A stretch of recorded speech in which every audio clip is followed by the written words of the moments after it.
E twak ma obedo godo kawuono e weche mag somo e minewacho en ni jatend migao mar somo Georgia Magoha onyiso sirkal manyien mondo oneni ochulo contractors duto mabende osebedo katiyo e gero klese.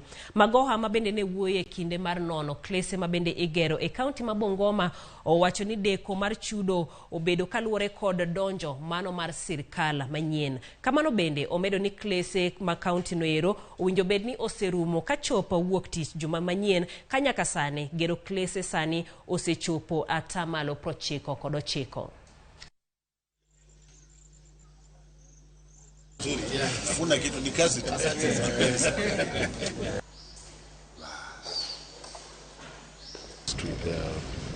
All the people that are concerned with the completion of this CBC classroom program that is at the tail end.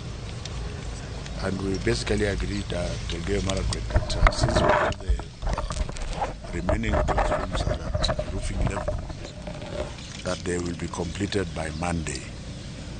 That is what I have said. I have not said that you are going to build a classroom within 3 days. I'm saying the completion will be done by Monday because most of them are basically just at roofing level.